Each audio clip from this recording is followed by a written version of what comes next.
Hello, my name's Deborah Colson and this is the Nairobi Physic Garden. Welcome. It's a botanical garden and every single plant in here is a healing herb. And they all have their stories and their myths and their traditions and their folklore and their wisdom tales.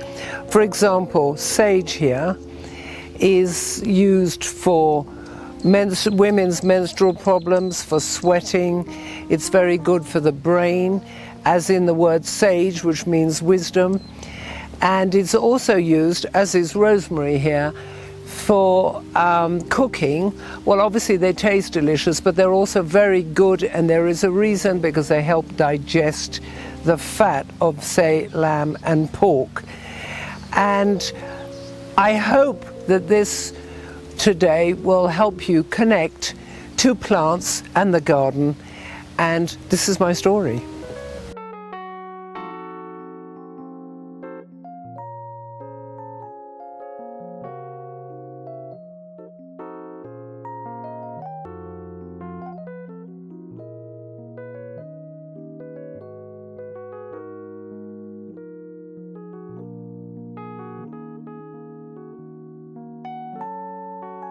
My journey into botanical gardens started when I was very small. In Brazil, we had a house up in the mountains and with a big garden, and my parents' gardener was a local herbalist and everybody came to him for herbs. So my memories of plants and gardenings make me happy because it's cozy and happy. And my mother was a gardener and she loved plants and vegetables and fruits and flowers and was a fantastic cook, as was my maternal grandmother in England. And then on my father's side of the family, he had a paint factory into which cashew shell liquid used to go and castor oil. And so he then had a farm, a huge farm, that grew cashew trees, and in the middle he was growing other plants while the cashew trees matured. So on both sides, my ancestors were into plants for food, medicine, industry, agriculture, and flowers for beauty and happiness. I used to be a photographer, and I love colour and shape. It's probably what I do best. And I then thought it wasn't hands-on enough, so I saw an advertisement for a diploma in garden design in a school in London, which I took the diploma, I did it. And I started doing gardens. I did a lot here. And then I gradually started becoming interested in the herbs, in herbal medicine, plants that do things. I'd go on safari and people would take me and show me Samburu, Maasai, Pekot, whatever, their local traditions, and that was so much more interesting. So it's much easier now to get information about the medicinal plants, and it's fun going to get the local plants because you go foraging in the bush. Like I've got there some St. John's wort, which is widely used for depression. We have our indigenous one that I took from Lake Rutundu on Mount Kenya. By the way, I just have to say that I never take more than 2 plants when I'm collecting in the bush. So that's how I started down that route. Herbal medicine in this country has been frowned upon by the colonials, by the church. You know, they were not supportive of it. So people have been very shy. I'm not sure it wasn't even made illegal. People were very shy in those days. Now everyone's got much more confident and taking their heritage and proud of their culture. Just for your interest, the World Health Organization says that 80% of people use herbs as their primary medicine. 40% of over-the-counter drugs are made from plants, and the top 20 in America best-selling prescription drugs are made from plants. So I don't need approval, but I find that very interesting. For hundreds and thousands of years, the people have been using herbal medicine. Now, if they were making a tea or something with rosemary, I'm talking about in England, rosemary is good for the brain, rosemary for remembrance, it also stimulates you, okay?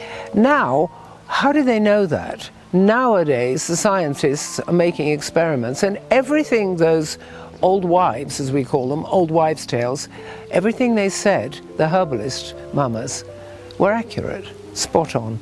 And I find that fascinating.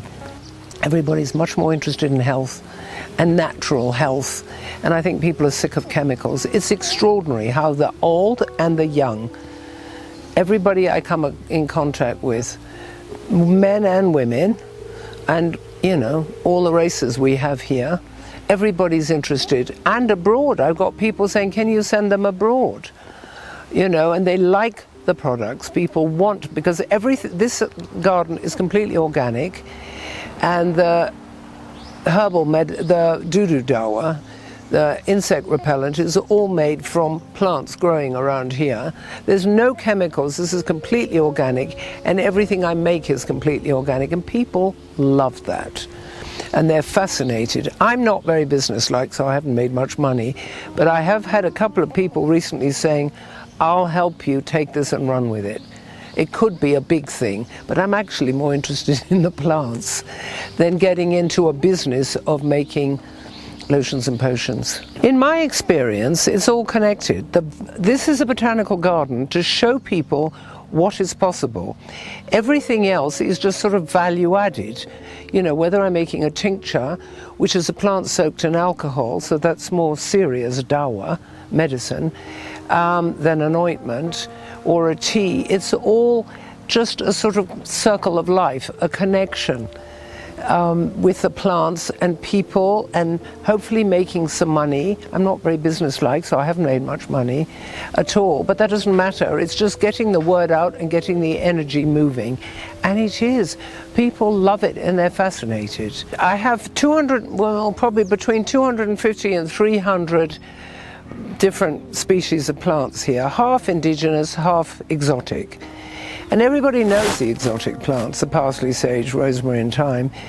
And the botanical gardens that I'm in touch with are really interested in the indigenous plants. Apparently I've got 40 plus plants here that have never been uploaded onto any websites.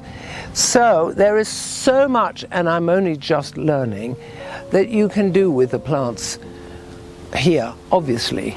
You know, it is medicine, it is food, and I have different people coming here, Kenyans, who go, ooh, my grandmother used to make a tea for that when I was sick, or my mother would make me a soup, or my grandfather. You know, everybody has a story about the different use of plants. Like here, for example, we got nettles, Urtica marsaica, as in Maasai, and these are much more Kali, strong than the English ones, which I grew up learning about, and they are highly medicinal, very good for your kidneys, and you can make a soup, and it's full of minerals. You know, most people go, yeah, you know, it's going to sting me. And in the war, the Second World War, the Ministry of War put out a cookbook because people were so poor, they didn't, you know, just sort of showing them how to use the land, and they gave a nettle soup recipe. So, and I made that, and it was delicious. So, and you can use nettle tea as well, very good for flushing out the kidneys, diuretic. You know, there are so many uses of plants that haven't been experimented with much, scientific experiments. In designing this garden, as I am a designer and I like colour and shape and was a photographer first, the design is always such fun. I love it. And I've done this in concentric circles. Doesn't have to be in a shape, you can just have it growing around your garden with paths through it. Some of the most famous gardens in England have no design at all. I've done them in concentric circles, which means wholeness and connection and continuity. This is sacred geometry when all shapes have meaning. And for example, a circle is feminine, a square is masculine, a squared circle is balance, a triangle is fire, is dynamic, and a spiral is the shape of everything in the universe, from the way a fern unfolds to the way the planets move. So there's all that fun to be had. Anyway, I did my circles, and if you think of a drop of rain on a pond or drop of water, it'll start making concentric circles, which shows that everything is interconnected and everything we do impacts on everything else. And this is what is so important from the bigger picture of showing people the importance of nature. And I'm doing it through plants. On paper, this is the bird's eye view of what the garden looks like. Down here we have the daisy bed and then the mint bed. The indigenous beds are up at the top in the north, and then in the middle are the beds by diseases: head, skin, lungs, immune, digestion, anxiety, cancer, heart, and the middle one is calm. And here is the key at the bottom. And I've done them in concentric circles because it represents wholeness and it is a natural shape. If you think this looks a bit scruffy, it's because I want it to look. I don't want it to look all scientific and box-like. If you see a plant growing over the front, I like that because it's natural and it's a sort of fairy tale, is magical garden. But I don't like to going into the next door beds so they won't strangle each other. So there is method in my madness here. I want everything to be as lush as possible, but not growing into each other's beds. As far as challenges are concerned, I haven't really seen any because I think I'm a little bit reticent to go down the business side. As far as creating the garden, I love it. I've had no funding and it would be nice to have a bit more to do some more, but that's not a challenge, that's just a thing of time. And my challenge is the business side, you know, because I don't like that and I'm not strong on that. This is not a challenge, this is pure joy. Going forward, I would like, I'm trying to get, I'm about to get accreditation with botanical gardens, various institutions. So just because it would be nice to have a little somebody's stamp on my card and my website. And I want to make it bigger. I want more people to know about it. I will be doing a book. I would like to do more films to get the knowledge out. It's so exciting and such fun. And it's been proven, and we know that, we don't need to read it, that if you're walking in a field or in nature, you're going to feel so much better than if you're walking in a cement shopping centre in Dubai with neon lighting. You know, and they call that phytotherapy. Nature plants, phyto and therapy, plants healing us, and they do. Plants can live without us, but we can't live without them. This is an artichoke. Isn't it amazing? As well as being delicious, it's very good for the liver and for the blood and for cholesterol, and apparently it's got anti-cancer properties. And that's my story as a herbologist, a plant enthusiast, a producer of plant healing products, and a farmer. What's yours? Share it.